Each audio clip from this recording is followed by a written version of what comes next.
इसलिए मैं आपसे कई बार निवेदन कर चुका हूं कि ये जो श्रवण कीर्तन है ये गीत संगीत नहीं है, ये मन के मार्जन की विधि है। ये आपके मन को स्वच्छ कर रही है, ये आपके मन के दर्पण को शुद्ध कर रही है, ये आपको बुद्ध बना रही है। तो श्रवण कीर्तन करते करते जब आपका मन भगवान के स्वभाव से परिचय पाता है, प्रभु की कथा सुनते सुनते, प्रभु के भक्तों से प्रभु की कथा सुनते सुनते और भगवान की कृपा से भगवान के भक्तों का सत्संग करते करते जीवन में कीर्तन आता है, ये गुण आता है, आप गाने लगते हैं और गाते सुनते धीरे धीरे जब भगवान के स्वभाव से परिचय होता है, जब श्री कृष्ण के स्वभाव से आपका परिचय होता है। देखो सीधी सी बात है भाई, मन किसे याद करता है? जिससे मन का संबंध होता है। ये तो बिल्कुल सीधी सी बात है, इसको समझने में तो कोई कष्ट नहीं है, कोई झंझट नहीं है। जिससे मन अपना संबंध मान बैठा है, बस उसी को मन स्मरण करेगा, वो शत्रु हो या मित्र हो।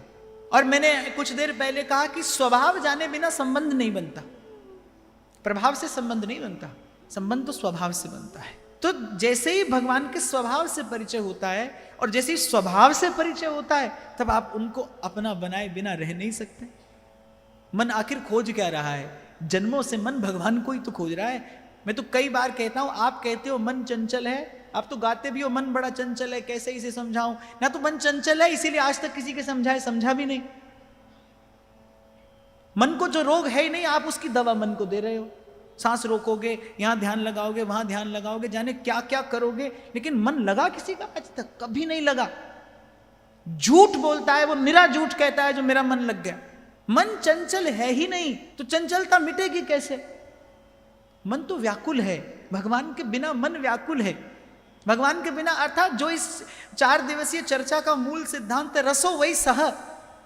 वेद नहीं कह रहा कि वो कौन है, कैसा है, वो तो कह रहा है वो रस है।